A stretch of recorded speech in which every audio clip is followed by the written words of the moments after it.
Raising the Bets is brought to you by the StarQuest Production Network and is made possible by our many generous patrons. If you'd like to support the podcast, please visit sqpn.com/give.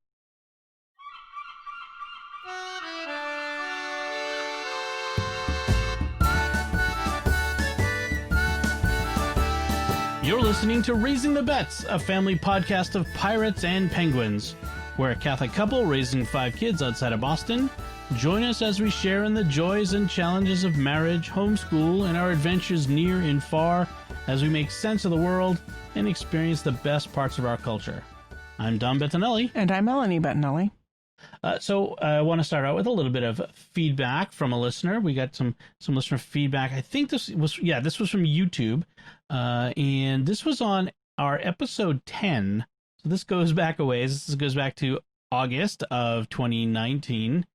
And the episode was, but the feedback is from this week. So just not that I just found old feedback. a listener is listening through the archives. Yes, in fact, this was from listener Christy, who wrote, "I agree, Melanie," and she'll explain what she agrees with. Okay, because I don't expect to remember. A year ago, I do not remember. My favorite books to movies never works out for me. So we were apparently talking about movies that were made out of books we love. Probably The Hobbit. We were probably talking about The Hobbit. Probably. She says, "I too love the details, and that never seems to translate well onto the big screen. Actually, even books to television shows are a struggle." Actually, I want to interject and say, I think that's even worse sometimes. Maybe. Well, the thing with TV is you have more time. You have more time, so sometimes you can get more details. Yes. Although Game of Thrones, I never read the books, but from what I hear, it was way off by the end. Yeah. Right. Too many details. But like Dickens, I think works better as like a miniseries than like a television show. Anyway, go ahead. Well, The Expanse is another one that went from books to TV, which has been, I think the TV is really good, but again, you still have to lose a lot of the details. All right, I will continue. Christy says, "I discovered this podcast through Mysterious World and am starting from the beginning. God bless you. It has been fantastic thus far. Thank you both for sharing bits and pieces of your lives with us. It has been a nice, wholesome podcast to listen to on my way to work." Oh, thank you very much, Christy. I don't know that I've ever been described as nice and wholesome. Well, the podcast has been described that way. I have not yet been described as nice and wholesome, but thank you, Christy. This is one of the reasons why StarQuest is a network, because it gives you an opportunity for us to have not just one show, but many shows. And so you get an entry into one show and you say, "Oh, what about these other shows?" And you get exposed to the other things that we do. And it creates this communal aspect, because really that's what we're trying to build. It's not just a network.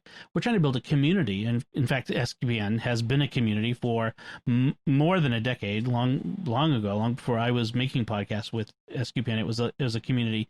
And so it's so gratifying to hear that continues. I am glad, all power to you for going back and starting at the beginning and listening through to today, to the present. If you're listening one at a time, hopefully more than one a week, but that you'll eventually catch up.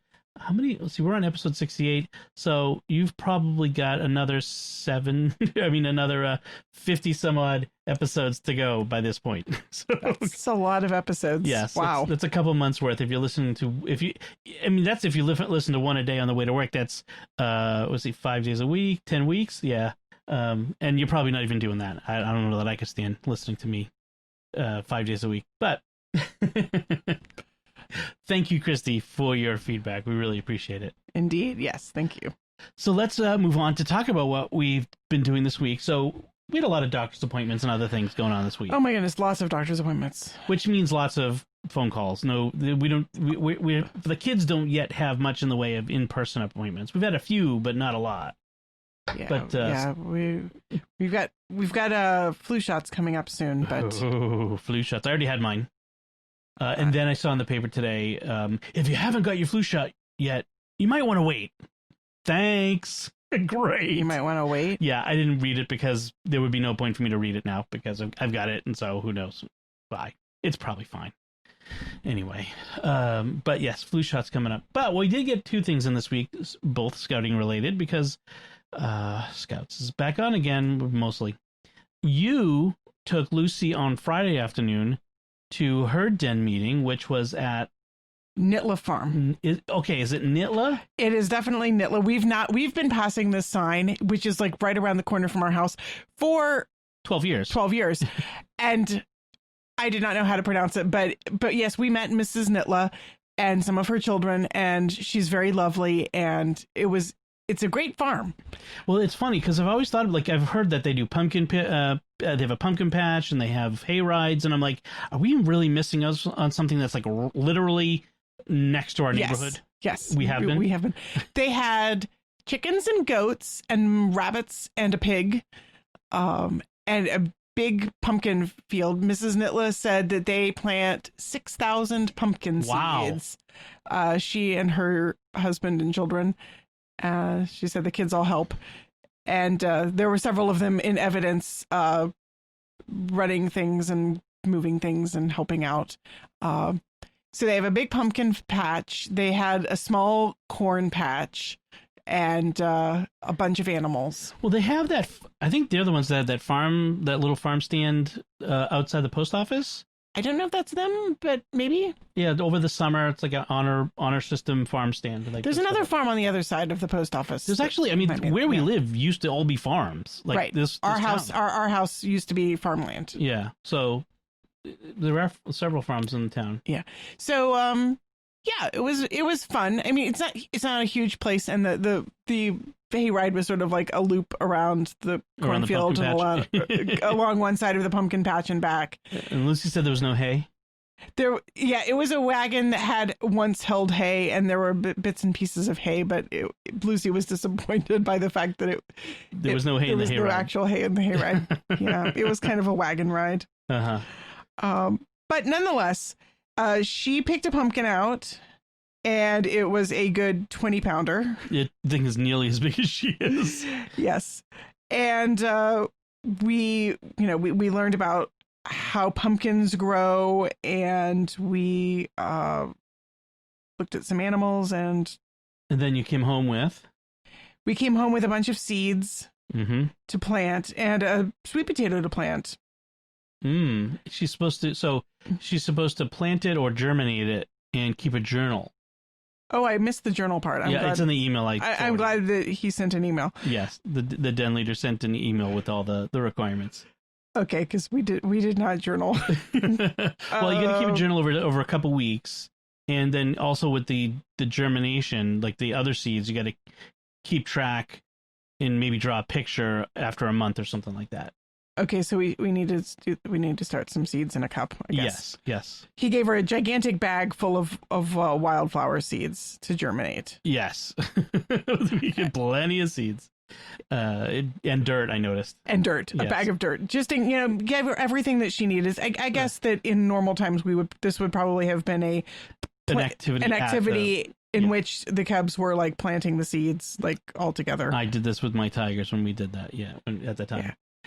So yeah, it was fun. I mean, I feel bad that like everybody else obviously had been there, and like it was a thing that everyone. It's a thing that everybody in town does, and clearly the family is a part of the community. Like they were talking about one of her kids was playing in a ball game with somebody else's kids, right?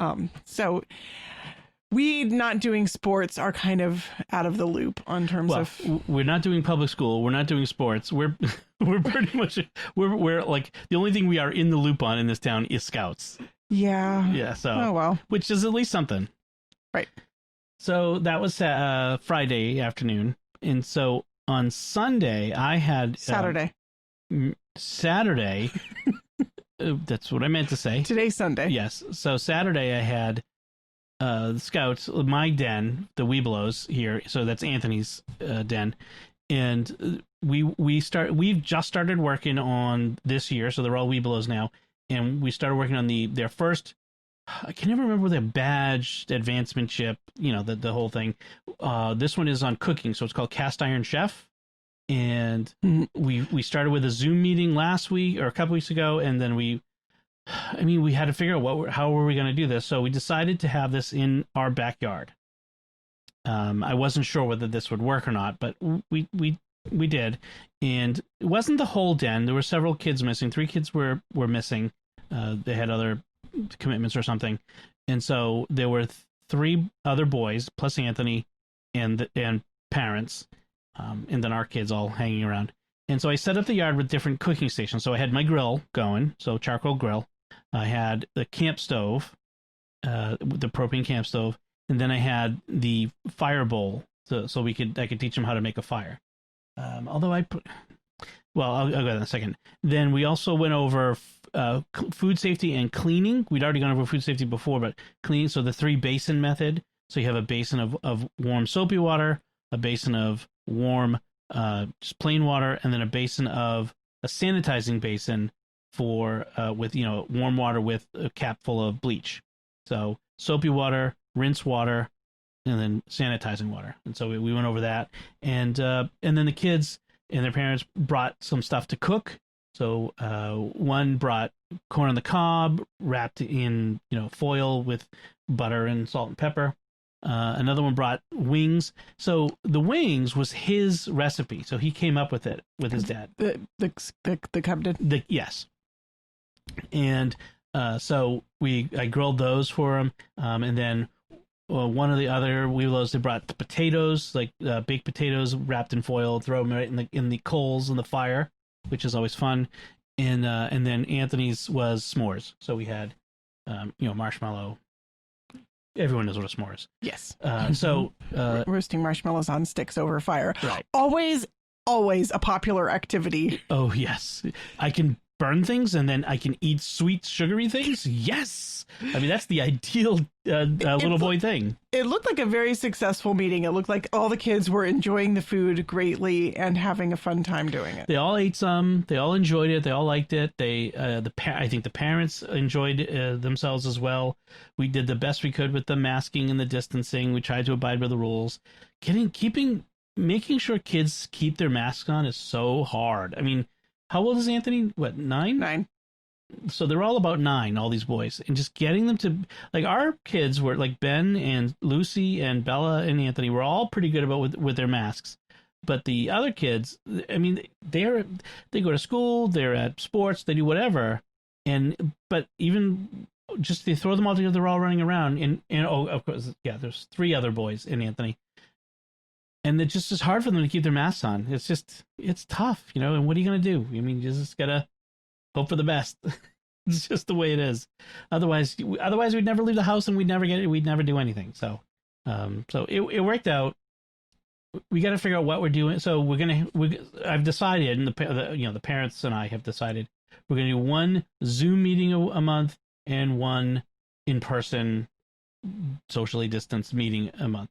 So because we would normally have 2 meetings a month in person in normal times.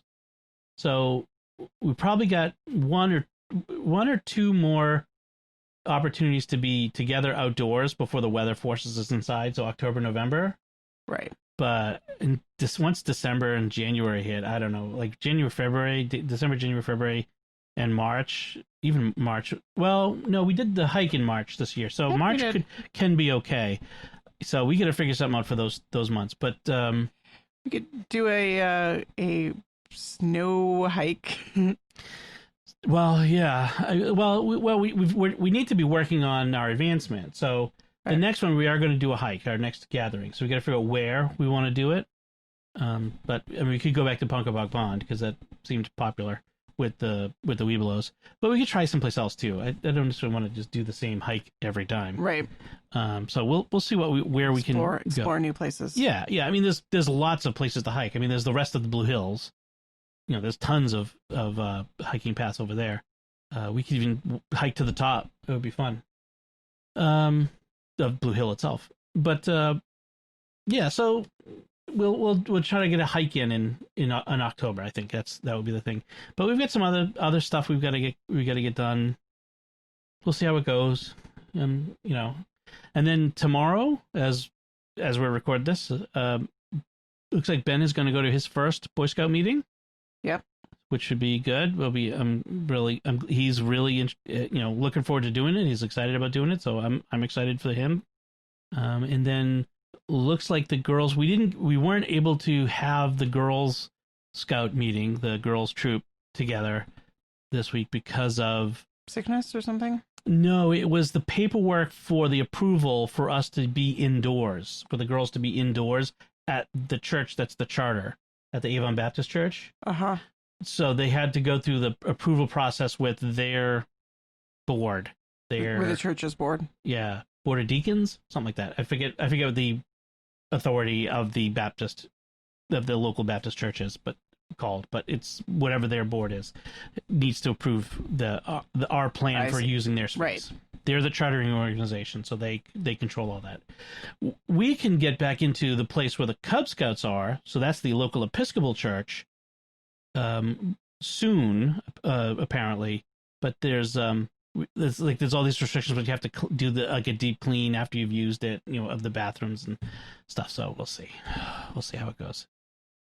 It's hard to deny the kids the opportunity to do things like scouts, all the scout stuff that's so good for them, right? And that they missed out on. The whole spring with no scouts was really tough. Yes, they missed out on so much, and I know the organization, the national organization, is struggling not struggling in the bad sense, but it's just struggling to figure out how to give kids the experiences without while keeping them safe. And I get that. I mean, they want to make sure that they're keeping kids safe, but also, can you imagine if you're a 17 or 18-year-old? They've extended the deadline for the older kids to get Eagle, because I can't imagine being a 17 or 18-year-old and I guess I did all that work for nothing because now I can't make my Eagle. That would be really disappointing. That would be terrible. So they've extended the deadlines. They've made accommodations. All right, certain requirements have been sort of modified or suspended or that sort of thing. But we're doing our best. I think the kids are still having fun, and that's what's important. So let's talk a little bit. We talked about having the people over. Let's talk about something that we've been cooking, which is we've had more soups this week, several. We had a spell of cool weather this week, like a snap of burr chilly grab a jacket weather, though today and yesterday we're back to warm. Yeah, it's warmed up again. It's fall summer, like Tuesday's supposed to be 80, muggy. Oh, I was kind of liking the fall weather. Yeah. Well, that's what fall is like. It's sort of off and on again, but soups. Yes. Soup has been on the menu. Several ones we've had before, but you made a cheese broccoli potato soup. Yeah, I kind of wanted. I love potato soup and I love broccoli soup, and I really couldn't decide. I was just having one of those indecisive moments, and then I just sort of had the why not both moment. And so it was a potato broccoli soup. I had some leftover broccoli, and I basically made just a potato soup, like carrots, celery, onion, and then threw some sauteed those and threw some potatoes in there with some broth and seasonings. I don't even remember what I did. And then I threw the broccoli in at the very end. Was it leftover broccoli? Yeah, it was like a steamed broccoli from the night before. Yeah, steamed fresh broccoli. Wasn't the frozen. Wasn't the frozen stuff. Yeah. And I thought the soup came out really nice. I put a lot of cream in it. Like I think I put like a pint of heavy cream in it. What soup isn't great with a pint of heavy cream? Right. And I had some white wine and some homemade chicken stock. So there's a lot of flavor. And a whole bunch of potatoes. It was good. And it was good the next day. How did the kids like it? As I recall, some of them liked it and some of them opted to go make something different. Lucy, you set aside some for Lucy that didn't have cheese or cream in it. And you set aside a pretty good sized bowl for her. She slurped down a whole bunch of that, like a big tureen worth. She had a whole bunch of it. It was good. And I think Anthony really only liked the garlic croutons. And so basically he ate as much soup as he could get away with. Putting garlic croutons in. And because I wouldn't let him eat the croutons out of the bowl. When we cut him off from the croutons, then he was done with the soup.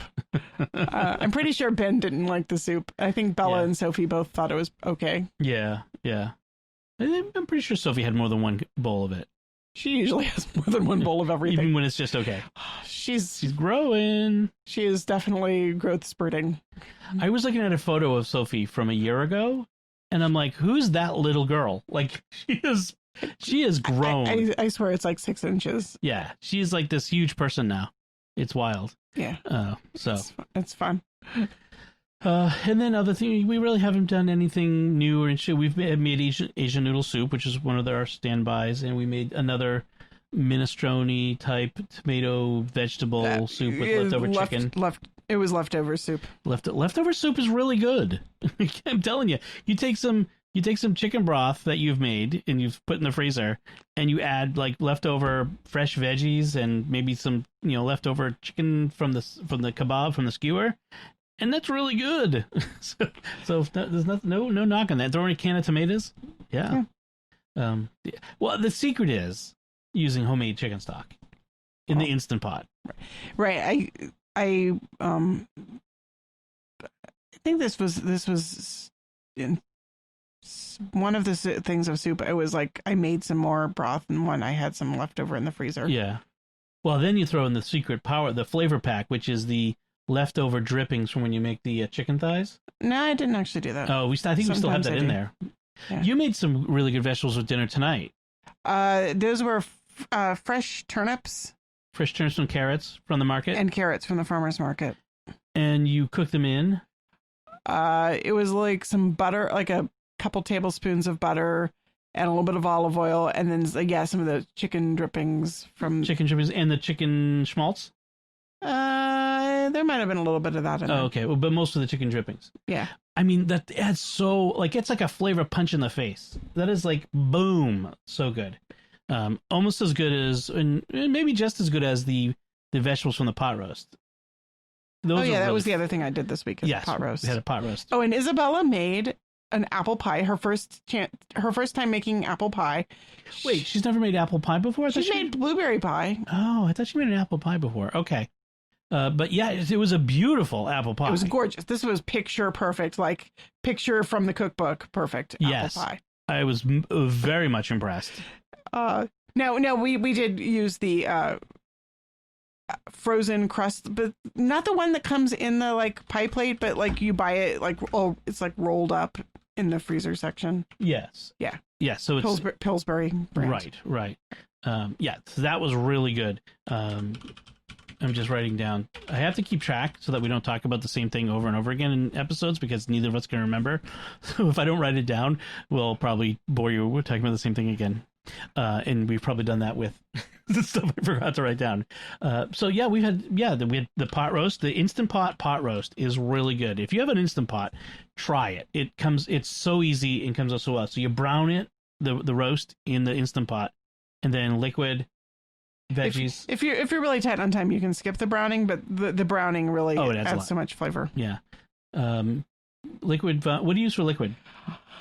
See, I think I used like a cup or two of red wine and a little bit of soy sauce and Worcestershire sauce, and I think if I threw in some herbs like thyme and some bay leaves, some garlic and onion and carrot. Yes. So what I do I throw in some of the vegetables like the garlic and the onion and the carrot when I put in the roast. And so they kind of make the broth. And then I pull out the roast after it's cooked and soft. I take the roast out and then I throw in some potatoes and carrots and cook them just for like 3 or 4 minutes. Top off just in the on the saute setting.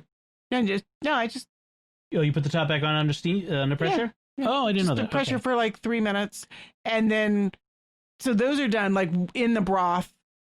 And then I take those out and I put the broth on the saute setting to boil it down and to make a thick gravy. Yeah. Oh, okay. Yeah, it thickens up a bit. I mean, if we didn't have the flour allergy, you could throw a little flour in there and really thicken it up to like a real gravy. Yeah, I was being really lazy with the gravy. Well, I mean, yeah, or you could use arrowroot. That would have thickened it up a little bit too. But I was too lazy. It was late and I was too lazy to thicken it up. It's not lazy. It's just time.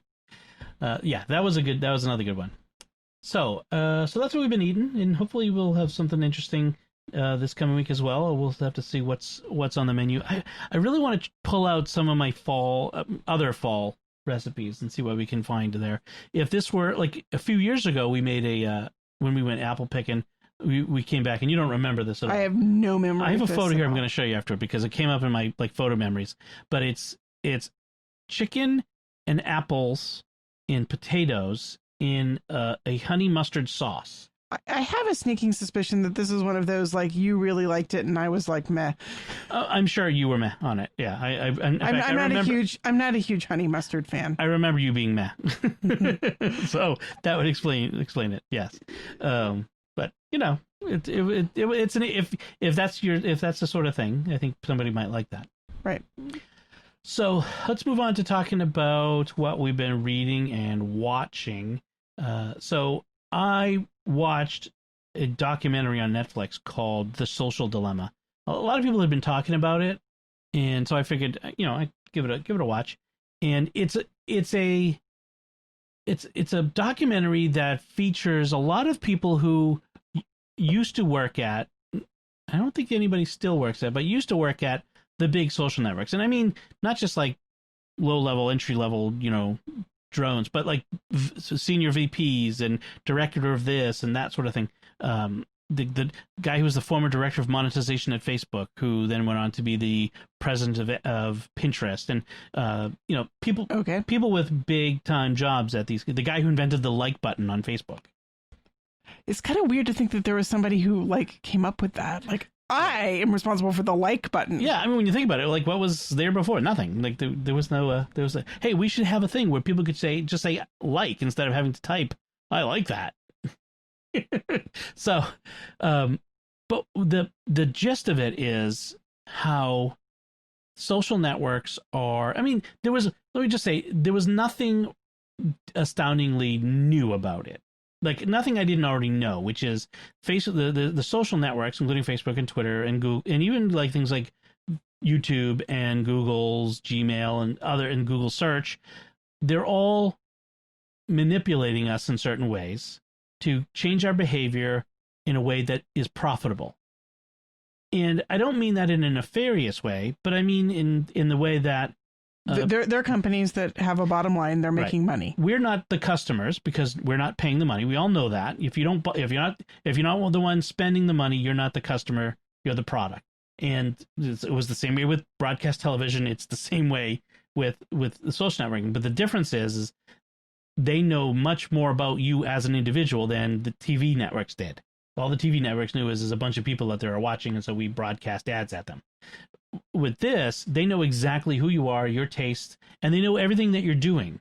They know how long you're pausing to look at a picture as you scroll by. They know how long you watch a video. They know what kinds of things you watch. They know and what that gives them is the ability to say, well, let's give them a little more of this, and this will keep them longer, and they'll keep scrolling and give them the promise of more. And psychologically, if you do this keeps their attention that much longer, and so on and so forth. And so then they illustrate it with this sort of dramatic narrative of a family that's in the midst of it.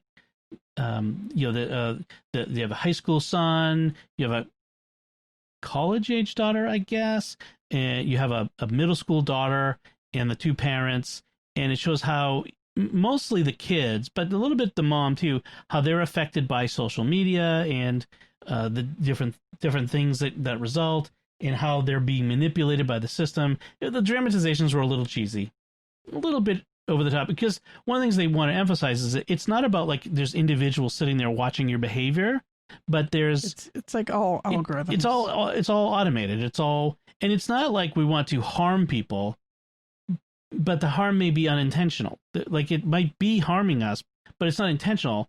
And one of the things that really struck me, sort of unintended consequences. Yes. And one of the things that struck me about this was the people, these people who invented all this, saying things like, I'd come home from work and instead of, playing with my kids, I'd be in my email or I'd be scrolling my news feed. Like they would be succumbing to the same behaviors that they were creating for other people to do. Like they had themselves succumbed to their own tricks and tools of the trade. and that's why these people left. Almost everyone they interviewed are people who left and are now trying to get the word out about not that it's evil, and I don't think anybody in there. Well, there's one guy who you might have seen online. This one guy who's famous for being like, get rid of all social media and all this stuff. But most people are like, we're not saying that social media is evil, but we're saying that it needs to be rejiggered to be for good and less evil, the unintentional evil that it is. So I would definitely recommend that anyone watch this. You should definitely watch The Social Dilemma. One thing, and we're going to be talking about it on the Secrets of Technology, which is another podcast that I do on the SQPN network. And we're going to have a special panel discussion this week where almost all of the different people who do the show, we're all going to get together and we're going to talk about this because we've been talking about issues related to this for a while. So if you go to, if you look for Secrets of Technology on podcast directory, you should be able to find it there. It's you'll see the SQPN logo when you find the right one. So one of the things I want to point out, which I thought was very interesting, it's on Netflix.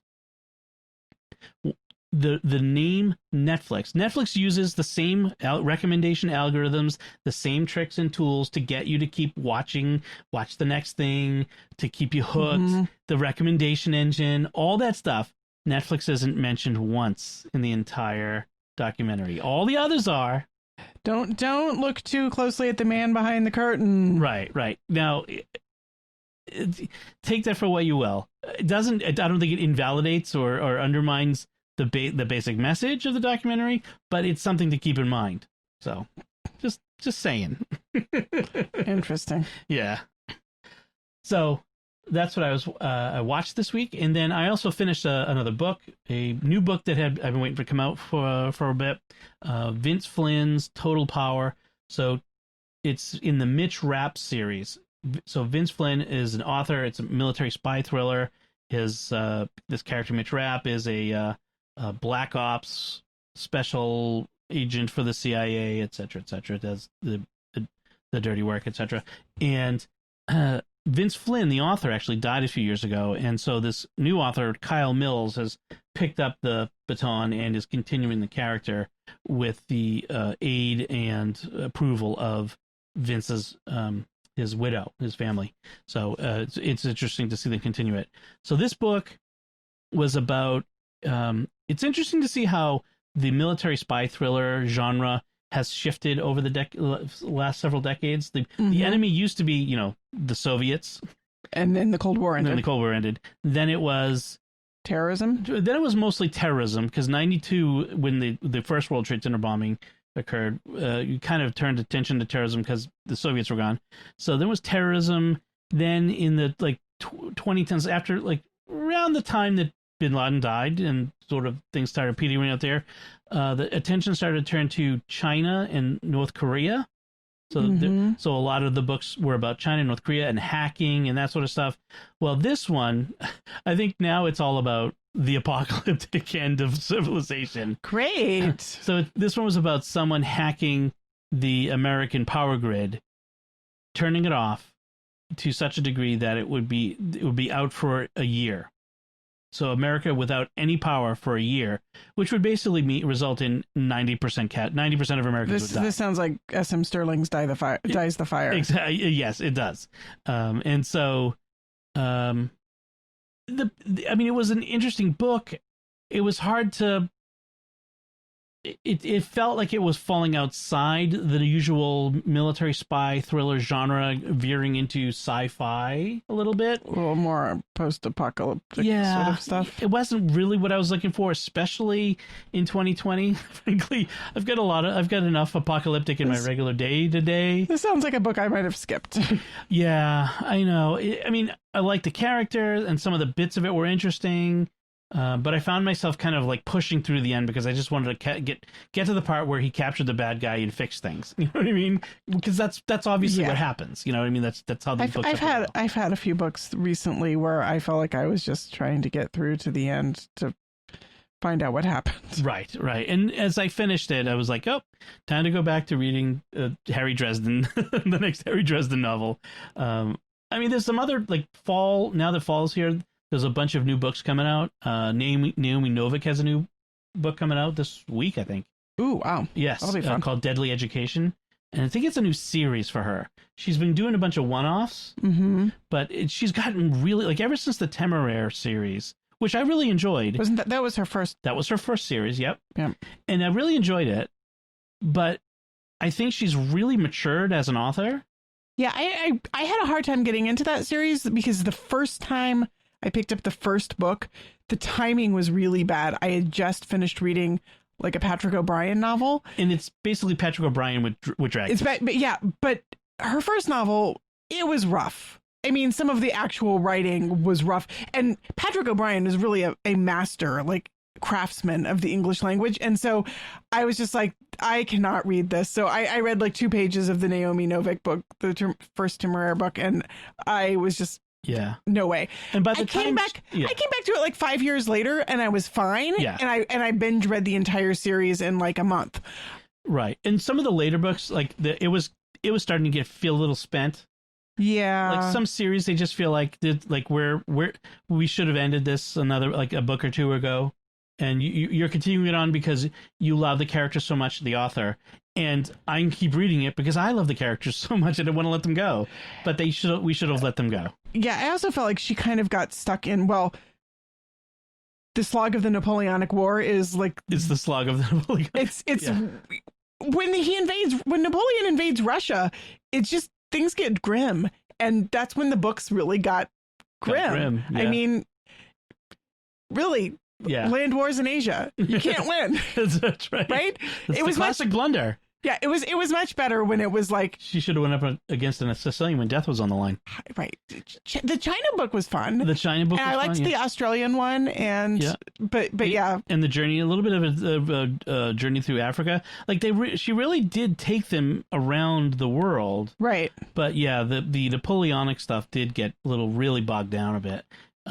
It was grim and a slog. So anyway, but I liked it. I would enjoy it. If you like Patrick O'Brien and you like fantasy novels, this is perfect. It's like the Dragon Riders of Pern meet Master and Commander. I would add one caveat. There is some adult content. Yes. Relationships that are, I would say that they're very 21st century in some respects. Right. Yes. So the I would say this is for older teens, not younger teens. So if you've got a teen who's like really excited about dragons, this might not be the series for them. So I would I would kind of maybe preview it yourself. Yeah. That's true. I like to mention that as a mom because I know sometimes it can be hard to figure out what is good for kids. Now, I have to say her last 2 novels, right? 2 or 3? Spinning Silver was her most recent one, and before that there was Uprooted. Yeah, I think I don't think there was one in between them. I don't think so. So if there was, I missed it. They were really good. Like really, she's herself is. I think she's herself is Jewish, and she has really kind of delved into like some Jewish Russian folklore. Like that's actually my mom's background, and in really hitting in these areas, Spinning Silver was a very different take on the Rumpelstiltskin. Oh yes, is Rumpelstiltskin? You spin silver. Yes, he spins gold, but it's the same sort of thing, right? Yes, it is it is unique. It is different. The characters were really good. The characters were really good. The story was compelling. It was one of the best new fantasy novels I've read in a long time. So definitely that, and then Uprooted before it, which is also really good. In fact, she's been getting better and better. That's why I'm really looking forward to this new one called Deadly Education, which should be that's a very intriguing title, I have to say. Yeah. So it was. I'm trying to think of you'll find yourself imagining what studying magic in Ursula K. Le Guin's Earthsea really would entail, or what attending Hogwarts must be like for all the kids who aren't Harry Potter. Thoughts like these are the seeds from which stories grow. I'm reading from her website. Right. They're where this book started, in the same way that Spinning Silver began between the lines of Rumpelstiltskin, and Uprooted came out of a thicket of old Polish stories and songs. Yes, Uprooted came out of Polish folklore. That's Right. true. One of the oldest legends of a school for witchcraft and wizardry is the story of the Scholomance, a hidden institution said to be run by the devil himself, where the students are cloistered for years, never seeing the sun while learning the darkest of arts. Ever since I first read about this is Naomi Novik's voice. Ever since I first read about this mysterious place in my middle school library, I've been imagining its story. Who are the students in its classrooms, and why would they or their parents accept the price the school exacts? Interesting. A Deadly Education is the first volume in a trilogy that presents the answers I've imagined to those questions. So like a interesting take on sort of the Harry Potter But magical school. It kind of goes in the direction of a magical school because magic exacts a price. Right. Like Hogwarts was always presented to us as a good thing. Oh, it's Hogwarts, it's wonderful. Oh, it's a magical place. But there was a very much a dark side to Hogwarts. There was, and yet, yeah. Well, not only is Slytherin allowed, the evil club, which is what Slytherin was, Right. but like kids died, like as a matter of course, like or their lives were endangered, whether it was playing Quidditch, sorry, or the Tri-Wizard tournament, or all these other things. I mean, you had these dangerous monsters in the forest. I mean, Hogwarts was a dark place. And then never mind the parade of professors of magic and the dark arts, Defense against the dark arts, who were bad guys in secret and all this other stuff. It just, I mean, so this kind of says, okay, well, and then the Dementors, our jailers, are these evil creatures.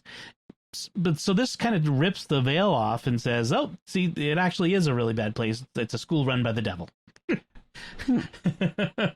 So I'm really curious to what this is going to be like. I have no recommendation because I haven't read it, so don't take my word for like this is something you should read or not. But I'll definitely let you know once I've read it. Yeah. So what have you read this week? Let's see. I've been reading a lot of juvenile fiction, which is one of those things I love, kid lit, and some of it's so good, and a lot of stuff that I didn't stumble upon when I was a kid. And then sometimes it's this nostalgia factor. Anyway, this week I've been reading Rosemary Sutcliffe's Outcast, which is a novel of Roman Britain.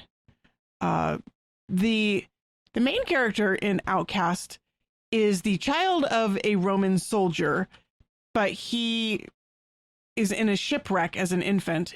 His entire everybody on the ship, his family, and everyone dies except him, and he washes up on shore like in his mother's arms, and a British tribesman finds him as a baby and decides to raise him, but the pagan priest warns him that this is a bad idea to take in one of these Roman babies. They're going to be cursed by the gods, who are not going to be happy with this. But the child grows up, they call him Barrack, and he grows up thinking of himself as a member of the tribe and just loving his adoptive family, until then the tribe has one bad drought famine year and they decide he's the perfect scapegoat. See, we were right. The gods are angry at us for taking in this Roman child, so we've got to kick him out. So here's this teenage kid, young adult, I suppose. He's sort of like right at that edge of teenage, young adult, not quite a man, and they kick him out. And so he decides, I guess I'll go be with my people, the Romans, even though I know nothing about them and I don't speak their language. And then he, of course, falls into bad situations. It's a little bit spoilery, but he gets captured by slavers and sent off to Rome as a slave. Okay. And how he makes his way back to Britain is quite the adventure. Of course, he's going to end up back in Britain. Well, of course. This one had some dark moments in it. I mean, Sutcliffe does not stay away from the darkness, but this one felt darker than a lot of her novels. And his experiences as a slave are kind of brutal. So this is one I would definitely like ask more sensitive kids to be a little bit more hesitant with. But I really liked the story a lot. And you were saying earlier today that you like Sutcliffe because it's one of those things where it kind of gives you an insight into. She does her work in explaining and in figuring out what life was like. Right, then. and she has this very interesting sort of overall view of British history, which is in Sutcliffe's historical novels, and she wrote a whole bunch of them. There's this sense of like Britain is this place where you just get wave after wave of invaders. And so all of British history is basically like, oh, here comes a new wave of invaders coming in to push out the people who were here before and sort of make them into an underclass while the newcomers are on top. And it's interesting to watch like one culture succeed another culture.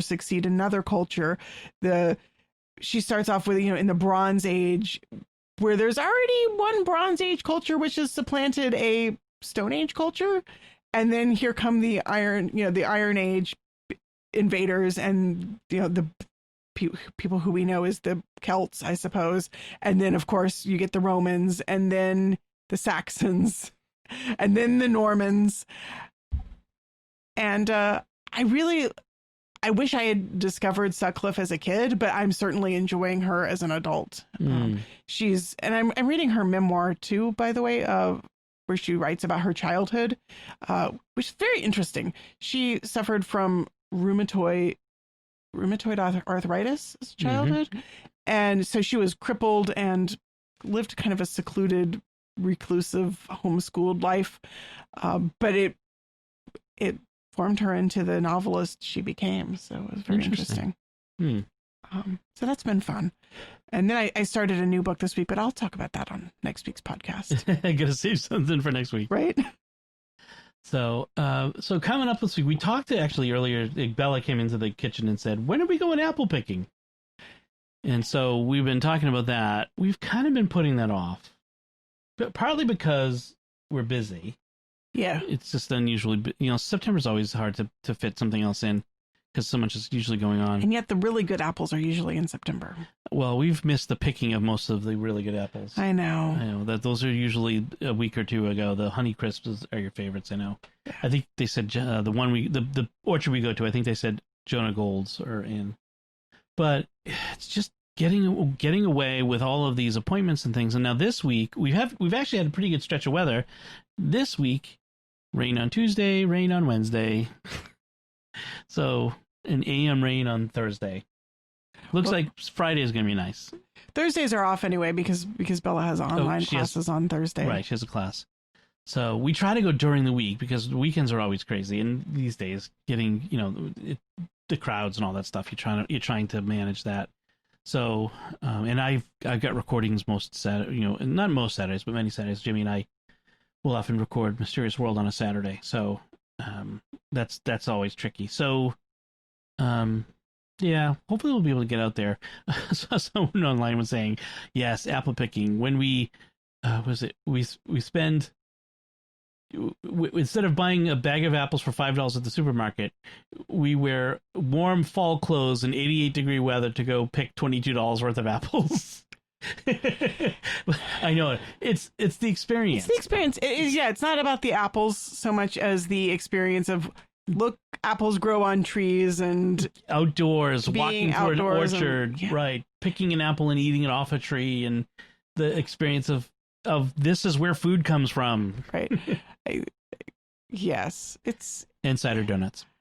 And I experienced apple picking for the first time in my mid-20s when I first moved to Massachusetts, and they don't do much apple picking in mid central Texas, right? We had an apple tree in our backyard when I was about 12, 13, and it even produced a few apples, and there was one tree that was big enough for me to climb in, but I remember peach trees being much more of a thing. But we never went going to a place and picking fruit, like the U-pick thing, was not really big in Texas. Or at least with your parents. Or yeah, at least not with my parents.